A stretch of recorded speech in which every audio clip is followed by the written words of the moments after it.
Assalamu alaikum and a very good afternoon to all of you ladies and gentlemen. Uh, Thank you Hamza and Terabis for providing this great opportunity to have a chat with not only a local but now an international celebrity, Zafar Masud. So big round of applause. I consider Zafar Masud to be a financial expert and also a great leader. So the questions I framed are in these two contexts. So Zafar bhai, first of all, you have been not only mentioned but highlighted.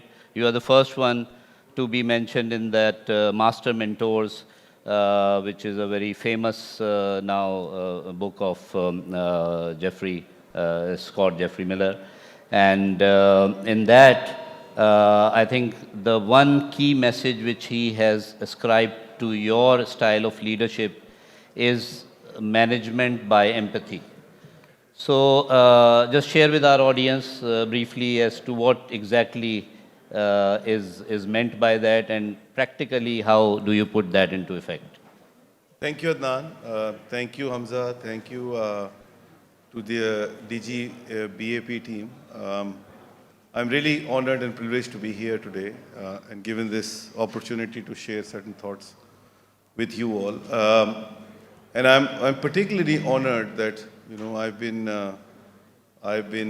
sort of interviewed by none other than Adnan Rizvi, who is one of the best professionals that we have in the industry. I'm expecting certain hard questions from him. He's not an easy guy, as most of you know him. And he started out with a very tricky one as well. Management by empathy is something which I always sort of try and adopt in my management style. But I've been tentative about it. Tentative in the sense, is that the real way of managing people, or is there a better way of managing people? But post my experiences of May 2020, that was kind of reinforced. And now I've come to this conclusion that this is the best way to go. Management by empathy is at times misconstrued as something where you tend to be too soft on your management style. Not true at all. It's reinforcing the merit-oriented culture. It reinforces the fact that you have to give people chances, you have to give people opportunities to perform and deliver. My experience, and I've been talking about it a lot lately, the people are inherently good people. You need to give them opportunity, you give them leeway, a platform, and then they come around and they deliver. And the idea is that you give them the training, you give them the exposure, and if they don't deliver, then perhaps you have to take certain difficult decisions, because if you don't do that, you are actually not being empathetic with those people who are delivering, because you will be giving the benefit to these people at the expense of those who are actually delivering. Right. And this has been my motto now as far as the management of people is concerned. And it's delivering, to be honest. Indeed, we can all see that. So you spent your formative years in Citibank, and then you moved to DIB and Burj and the private sector primarily. And then you directly stepped into national savings, which can be the most extreme of the government organizations. Right. Yes. And after that, Bank of Punjab. So what was your motivation of going towards these organizations, which I don't think any private sector professional even considers? Yeah. Yes, after working for, and I call it 360-degree experience. So it was already 270 degrees, then I decided to go for national savings. I worked for Citi, Barclays, DIB, as you said, and American Express in Pakistan, Middle East, and Africa. and learned a lot in terms of how the governance takes place, how the management is supposed to be done, systems, processes, and everything. Almost 20, 25 years. And then I became an entrepreneur. I set up my own company called Burj Capital, which was successful in its own right. And then I did the consultancy as well. I've been on the board of State Bank of Pakistan for 2 terms. So got the flavor of how the regulator works, what are their constraints, what are their priorities. So given all of that, I thought this is about time for me to pay back, to deliver to these institutions. These institutions are our institution. These institutions are owned by us. They are not owned by any political party. They are not owned by any government. They are not owned by any politician. These are our institutions, and we have to work towards improvement of these institutions.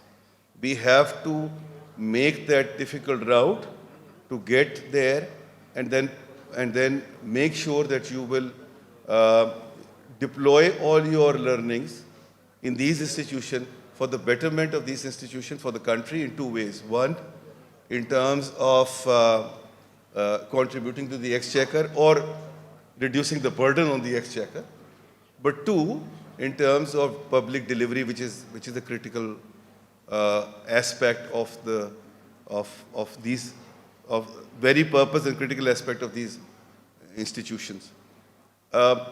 And since it's a digital, I'm not saying this because it's the digital conference that I'm sitting in, but digitization remains the cornerstone in both these organizations, and the government still is very averse and not being exposed to the digitization as such. And National Savings, my biggest success, if you ask me, Adnan, has been the completion of automation when I was there, and then initiation of the digitization, which took the organization to the next level. And I'm really very proud of it, where National Savings stand today. And related to this digitization is also, I was listening to the previous panel, and there was a talk about documentation of economy, and there was talk about cash economy. I'm also take a lot of pride in the fact that, when I was in National Savings, we had introduced the registered price bonds, which was the major step towards documentation. We also introduced we also made National Savings as part of the clearing system of banking, through which now it became much more efficient to check clearance, for coupon clearance of National Saving customers. And also, the framework for Islamic banking, as well as the framework for what we see now is Name Pakistan certificate, was designed while I was there as Overseas Pakistani Savings Certificate. Great, great. So you come from a renowned literary family, and with आपके Nana Sayyid Taqi, John Elia, and all. So you've been brought up, your illustrious father, your mother, and all the family members. So how does that background reflects in your management style, and what would you recommend to the younger generation in terms of having some flavor of literature in their lives? So Adnan, I have a thesis. In fact, I intend to write a book on that as well. It's called Literature and Economy. I believe that literature and economy are one and the same thing. They're joined from the hip. And, in this comparative world that we are operating in, and especially I'm sitting in a room which is full of these creative people. Digitization can't take place, automation can't take place if you're not inherently a creative person. And, I think you have to have something more than your professional exposure to then make a difference from the others. And that difference will only come if you are exposed to art and culture and literature in a certain way. Art and cultural literature gives you a sense and connection with people. So you make economic policies in isolation, but if you do not have the exposure and connection with people, the impact disappears. Same goes for any product that you are developing in digitization. If you do not have that connection with people, that would tend to fail. Therefore, these connections are very important, and these relationships are very important that you create through literature, art, and culture. If you look at globally, we have seen how the literature has played a role in terms of bringing in revolution, political and economic both. Look at, Russian Revolution. Look at French Revolution. Look at Industrial Revolution of UK, where, the likes of Charles Dickens' Hard Times and Daniel Defoe's, Robinson Crusoe made a major role.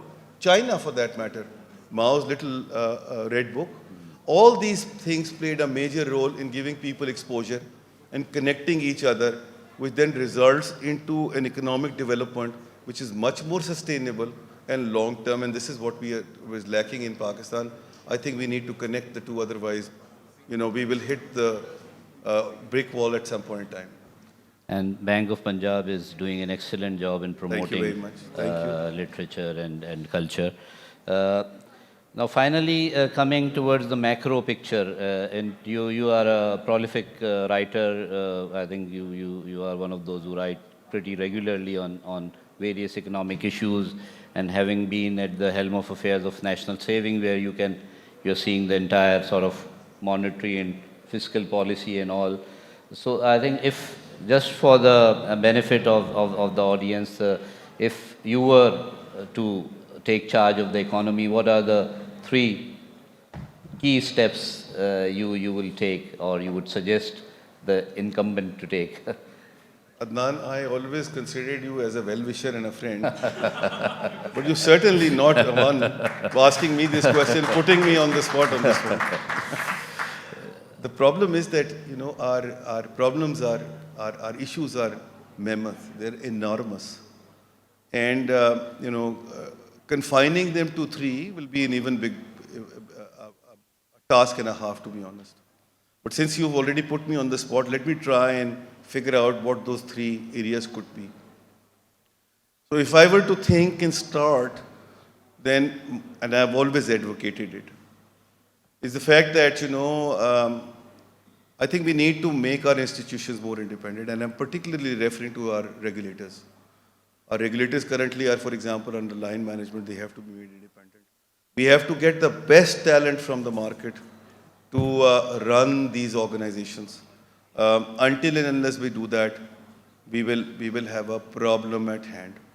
And there are certain entities which are ripe for privatization. And if I look at the entities, top 10 entities which are a drain on public sector, on public exchequer, 8 of them are definitely a right candidate for privatization. These are the Pakistan Steels of the world and the DISCOs. The 2 remaining behind are PIA and National Highway Authority. Both of them could be, could also be prepared for privatization, but I personally think there is a viability gap fund which is required for this. The kind of business they're involved in, they can't be privatized right away until unless you have a viability gap fund at the government level ready. Restructured initially. Absolutely. That's the given point. Then on the second one, I would tend to take a crack on our existing fiscal policy. On the fiscal policy side, there's a social contract needs to be rewritten. I will, because of paucity of time, I will not get into the details of it. But on the fiscal policy side, we need to see and critically evaluate our subsidies structure. And those subsidies have to be routed towards primarily 2 areas. 1, to the vulnerable sector, and 2, for those sectors where you can generate export liquidity, whether that's a bigger problem for us. And therefore, and we also need to look at, while at the fiscal element, of our existing arrangement with the provinces and their capacity building. The problem is that the provinces has the most critical, in my mind, the control on education, but they don't have the capacity. Even if you increase which I believe we should, increase the budget on the education side, let's say double it from where it is today, the problem is on the capacity side. So it's a chicken and egg situation, and we have to work on both of them. Last but not the least, yes, and in fact it's coming from, I came across this article this morning from Shahid Kardar Saab, is trimming on the government size. I think the size of the government with the use of technology can be reduced substantially. And it's not just that. We also need to look at the existing compensation structures and HR and accountability. Let me repeat, accountability policies. They should not be unreasonable. Making, a regulator independent, let them run with the accountability rather than somebody else who does not understand these businesses and dynamics of these businesses. So therefore, you need to reduce the government, use of technology there, reduce the size of the government, use of technology there, change the HR policies, accountability policies, procedures, and you need to get certain technicians in the technical ministries like power, like energy, which is petroleum, and that's where subject matter experts. And then you have to respect their opinion also. So lastly, in nutshell, the public-private partnership, both in terms of collaboration at the policy level as well as at the HR level, is the most essential of these are the three I could think of, Adnan. Thank you very much. I think it's very comprehensive.